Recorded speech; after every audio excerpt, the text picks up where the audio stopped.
Himachal Pradesh forest guard exam के लिए class 17 है। पिछले 16 वीडियोस आपने अभी तक नहीं देखे हैं, डिस्क्रिप्शन बॉक्स में लिंक मिल जाएगा, देख लेना, या फिर हमारे चैनल के ऊपर सीधा जाना प्लेलिस्ट सेक्शन में और वहाँ पे फॉरेस्ट गार्ड 2021 प्लेलिस्ट बनी होगी, उसको ज़रूर फॉलो कर लेना। हमने सबसे पहले फॉरेस्ट जीके या फिर फॉरेस्ट्री जो है उसे डिस्कस किया, जो इम्पोर्टेंट टॉपिक थे उनके बेसिस पर क्वेश्चंस। उसके बाद क्वेश्चन पेपर्स को सोल्व कर रहे थे। जब क्वेश्चन पेपर्स को सोल्व कर रहे थे हमने देखा कि साइंस काफ़ी पूछी जाती है। थर्ड फेज चल रहा है ये इस सीरीज़ का, साइंस अब हम डिस्कस करेंगे। सीधा आप जुड़े रहिए हमारे साथ, कोई भी डाउट क्वेरी क्वेश्चन हो व्हाट्सएप करिए। हर एक क्वेश्चन को खुद अटेम्प्ट करना वीडियो को पॉज करके। मानव में भोजन के पाचन की प्रक्रिया शुरू होती है। In human beings the process of digestion of food begins इन। तो चार ऑप्शंस आपके सामने हैं और सही आंसर जो होगा वो होगा दोस्तों माउथ। जो मुंह होता है उसमें ये प्रक्रिया शुरू हो जाती है, पाचन प्रक्रिया। नेक्स्ट क्वेश्चन है, which of the following organism have parasitic mode of nutrition. निम्नलिखित में से किस जीव में पोषण के परजीवी प्रकार हैं। तो पोषण के परजीवी प्रकारों की जब हम बात करें तो ये होता है प्लाज्मोडियम। बी ऑप्शन इसका सही होगा। दोस्तों ये चेक करते रहना कि कौन से क्वेश्चंस आपको आ रहे हैं और कौन से नहीं, टॉपिक्स आपको मिल जाएंगे। Name the first enzyme that mix with food in the digestive tract.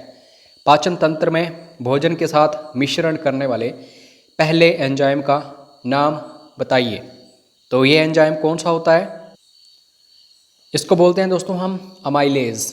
तो सी ऑप्शन इसका सही होगा। ये क्या करता है, पाचन तंत्र में भोजन के साथ मिश्रित हो जाता है। ये एंजाइम जो होता है अमाइलेज, तो सी ऑप्शन सही है। नेक्स्ट क्वेश्चन है, निम्नलिखित यौगिकों में से एक का विलयन बिजली का संचालन करता है। The solution of one of the following compounds will conduct electricity, this compound is. तो इलेक्ट्रिसिटी की जब हम बात करते हैं ये कंपाउंड कौन सा है, तो ये है दोस्तों CaCl2। अब आप सभी को कमेंट करके बताना है CaCl2 जो है किसका केमिकल फॉर्मूला है, किसका रासायनिक सूत्र है CaCl2। कमेंट करके ज़रूर बताइएगा, मैं वेट करूंगा आप सभी के कमेंट्स का।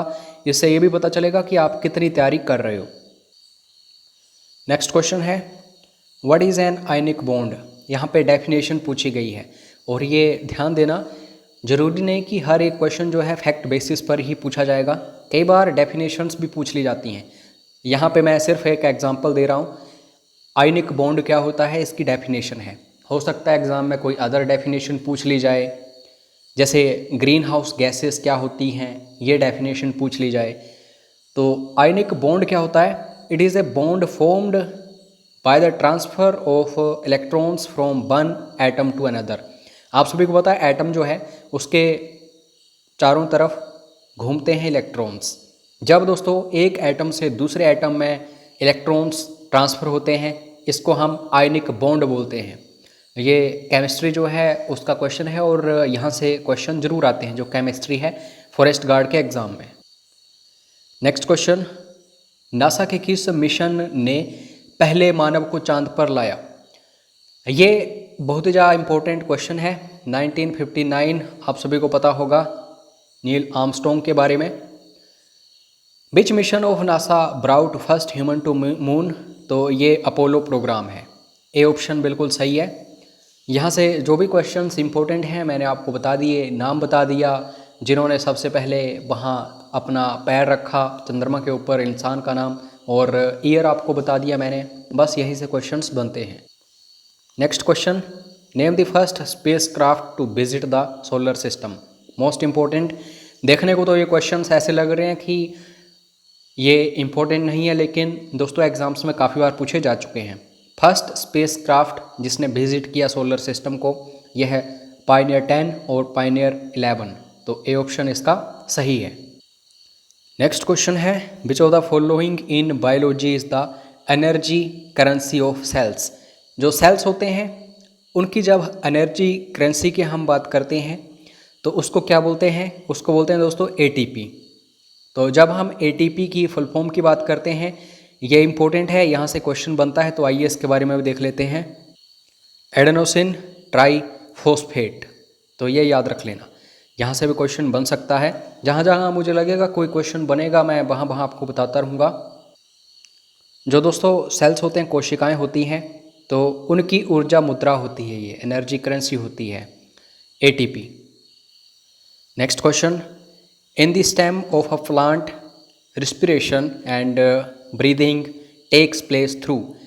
इम्पोर्टेंट क्वेश्चन ये भी, पौधे के तने में श्वसन होता है और सांस लेता है पौधा कोई भी, तो किसके थ्रू? इसको बोलते हैं लेंटिसेल्स। तो यहाँ पे ए ऑप्शन सही होगा। नेक्स्ट क्वेश्चन, किस जानवर के दिल में 3 कक्ष होते हैं? अब ये याद रख लेना, ये जो हार्ट होता है चाहे किसी का भी हो, ह्यूमन बींग्स या फिर कोई भी ऑर्गेनिज्म, यहाँ से क्वेश्चंस बनते हैं। तो जब हम बात करते हैं 3 चैम्बर्ड हार्ट की, तो लिजर्ड आपको याद रखना है, छिपकली, इसका बी ऑप्शन सही है। बाकी भी ध्यान देना कि जो मनुष्य है उसका जो हृदय होता है उसमें कितने कक्ष होते हैं एंड सो ऑन, ऐसे क्वेश्चंस बनते हैं। Next question, name the ions present in sodium oxide compound. Sodium oxide compound में जब हम आयंस की बात करते हैं तो इसमें दोस्तों सोडियम आयंस भी मिल जाते हैं और ऑक्साइड आयंस भी मिल जाते हैं। नाम से ही पता चल रहा है, इजी क्वेश्चन है, तो यहाँ पे सी ऑप्शन इसका सही होगा। Next question, which of the following are electrovalent compound. तो इलेक्ट्रोवैलेंट कंपाउंड्स क्या होते हैं दोस्तों? जो आयनिक कंपाउंड्स होते हैं उन्हें ही इलेक्ट्रोवैलेंट कंपाउंड्स बोलते हैं। तो कॉपर सल्फेट आयनिक कंपाउंड है, कैल्शियम नाइट्रेट आयनिक कंपाउंड है, मैग्नीशियम ऑक्साइड आयनिक कंपाउंड है। ऑब्वियसली इलेक्ट्रोवैलेंट कंपाउंड्स की जब हम बात करेंगे, all of the above, D option सही होगा। तो आपको ये भी पता चल गया कि इलेक्ट्रोवैलेंट कंपाउंड्स क्या होते हैं, जो आयनिक कंपाउंड्स होते हैं उन्हें ही इलेक्ट्रोवैलेंट कंपाउंड्स बोलते हैं। विद्युतीय यौगिक, ठीक है, आयंस होंगे तो ऑब्वियसली इलेक्ट्रिसिटी होगी। तो ये छोटी छोटी चीज़ें आपको समझनी है, रटना नहीं है। कुछ एक केसेस ऐसे होंगे आपको रटना भी पड़ेगा, आपको 50% रटना पड़ेगा और 50% समझना पड़ेगा, तब जाके एग्ज़ाम क्रैक होगा, अदरवाइज प्रॉब्लम्स आ सकती हैं। Next question, what is the electronic configuration of calcium ion Ca2+।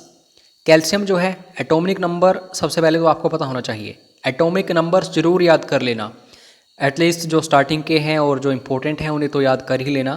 Calcium जो है इसका एटॉमिक नंबर होता है दोस्तों 20।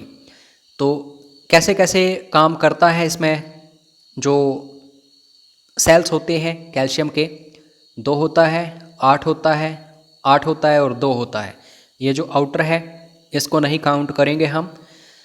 यहाँ पे दोस्तों ध्यान दो आप, 2 8 8 इम्पोर्टेंट है, तो यहाँ पे डी ऑप्शन में आपको ये देखना पड़ेगा। हो सकता है कुछ एक स्टूडेंट्स को ये थोड़ा सा टफ लगे कि एटॉमिक नंबर भी हमें पढ़ने पड़ेंगे एंड सो ऑन। दोस्तों अगर 20 क्वेश्चंस आ रहे हैं साइंस के, तो आप 15 भी अगर हासिल कर लेते हो मेहनत करके, तो समझो आपकी सिलेक्शन पक्की है। नेक्स्ट क्वेश्चन, ल्यूनर एक्लिप्स अकर, चंद्र ग्रहण होता है, कब होता है? ये तो बड़ा ही नॉर्मल चीज़ है दोस्तों, ये है सूर्य, यह है पृथ्वी, चारों ओर परिक्रमा कर रही है। उसके बाद क्या होता है, यह है चंद्रमा जो हमारी पृथ्वी के चारों ओर परिक्रमा कर रहा है। जब एक ही सीध में आ जाएंगे, पृथ्वी बिल्कुल सेंटर में आ जाएगी चंद्रमा और सूर्य के, तो ल्यूनर एक्लिप्स हो जाएगा, चंद्र ग्रहण हो जाएगा। तो यहाँ पे बी ऑप्शन सही होगा, when earth is between sun and moon. सूर्य ग्रहण कब होता है?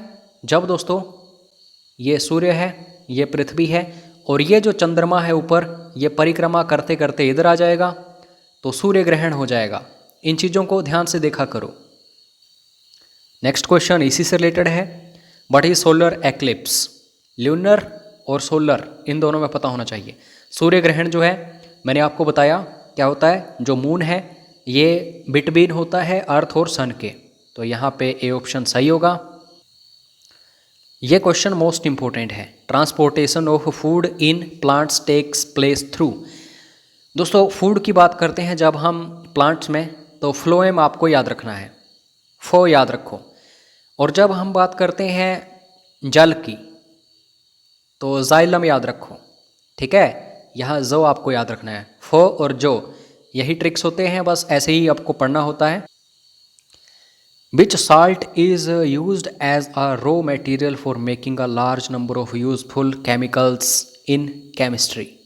जो इंडस्ट्री होती है उसमें जब आपको बहुत ही बड़े पैमाने पर यूज़फुल केमिकल्स बनाने होते हैं, तो रॉ मटेरियल जो सॉल्ट यूज़ होता है वो होता है सोडियम क्लोराइड, ठीक है। तो ऐसे क्वेश्चंस इंपॉर्टेंट हैं।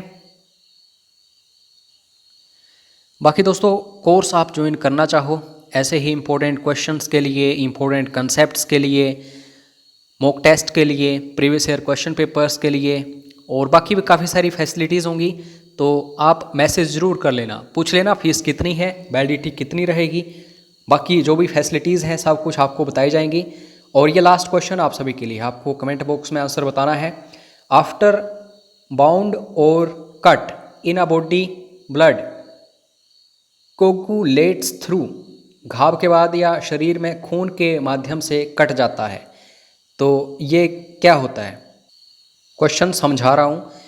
जब भी दोस्तों जख्मी आप होते हैं, कट जाता है आपका हाथ या कुछ भी, तो खून जो है कुछ टाइम बाद गाढ़ा हो जाता है, तो उसका कारण क्या होता है, क्यों ऐसा होता है, तो ये आपको पता होना चाहिए। और बाकी कोई डाउट्स, क्वेरीज, क्वेश्चंस हो तो व्हाट्सएप जरूर कर लेना, और जुड़े रहो हमारे साथ। जय हिंद, जय हिमाचल।